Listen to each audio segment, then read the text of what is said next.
A short time ago, the United States military began major combat operations in Iran.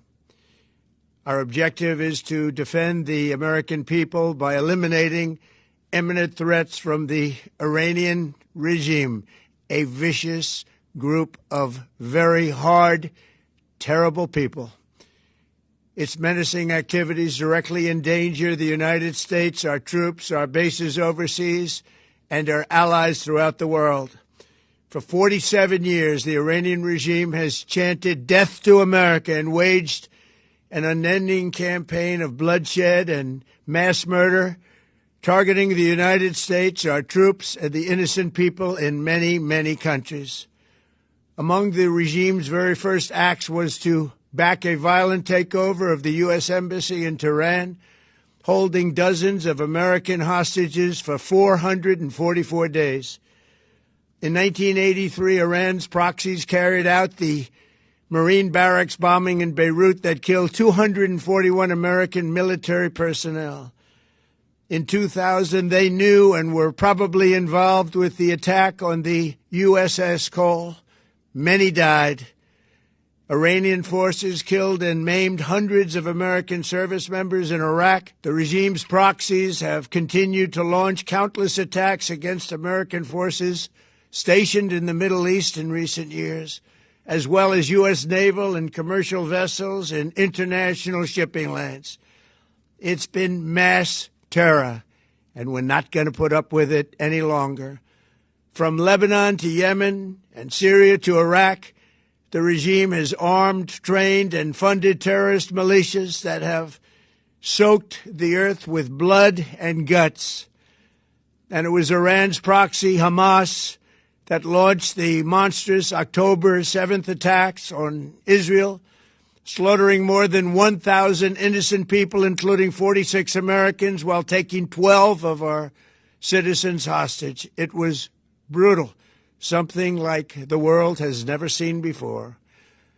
Iran is the world's #1 state sponsor of terror and just recently killed tens of thousands of its own citizens on the street as they protested. It has always been the policy of the United States, in particular my administration, that this terrorist regime can never have a nuclear weapon.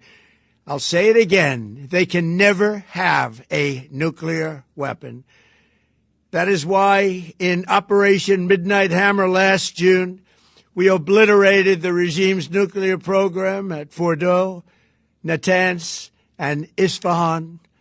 After that attack, we warned them never to resume their malicious pursuit of nuclear weapons, and we sought repeatedly to make a deal.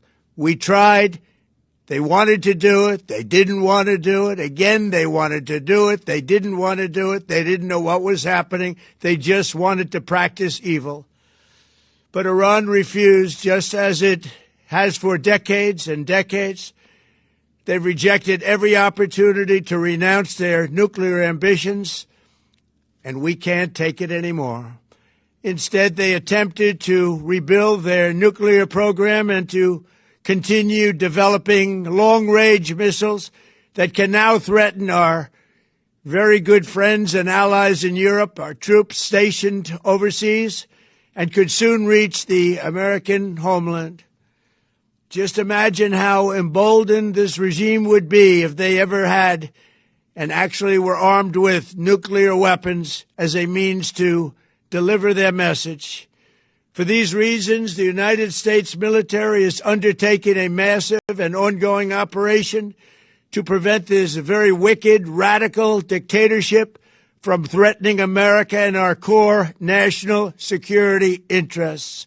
We are going to destroy their missiles and raise their missile industry to the ground. It will be totally, again, obliterated.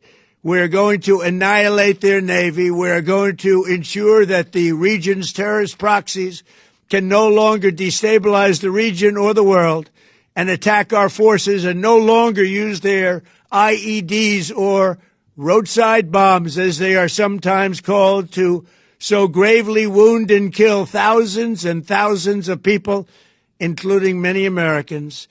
and we will ensure that Iran does not obtain a nuclear weapon. It's a very simple message. They will never have a nuclear weapon. This regime will soon learn that no one should challenge the strength and might of the United States Armed Forces. I built and rebuilt our military in my first administration, and there is no military on earth even close to its power, strength, or sophistication. My administration has taken every possible step to minimize the risk to U.S. personnel in the region. Even so, and I do not make this statement lightly, the Iranian regime seeks to kill. The lives of courageous American heroes may be lost, and we may have casualties. That often happens in war. But we're doing this not for now. We're doing this for the future, and it is a noble mission. We pray for every service member as they selflessly risk their lives to ensure that Americans and our children will never be threatened by a nuclear-armed Iran. We ask God to protect all of our heroes in harm's way, and we trust that, with his help, the men and women of the armed forces will prevail. We have the greatest in the world, and they will prevail. To the members of the Islamic Revolutionary Guard, the armed forces, and all of the police, I say tonight that you must lay down your weapons and have complete immunity, or, in the alternative, face certain death. So, lay down your arms. You will be treated fairly with total immunity, or you will face certain death. Finally, to the great, proud people of Iran, I say tonight that the hour of your freedom is at hand. Stay sheltered. Don't leave your home. It's very dangerous outside. Bombs will be dropping everywhere. When we are finished, take over your government. It will be yours to take. This will be probably your only chance for generations. For many years, you have asked for America's help, but you never got it. No president was willing to do what I am willing to do tonight. Now you have a president who is giving you what you want. So let's see how you respond. America is backing you with overwhelming strength and devastating force. Now is the time to seize control of your destiny and to unleash the prosperous and glorious future that is close within your reach. This is the moment for action. Do not let it pass. May God bless the brave men and women of America's armed forces. May God bless the United States of America. May God bless you all. Thank you.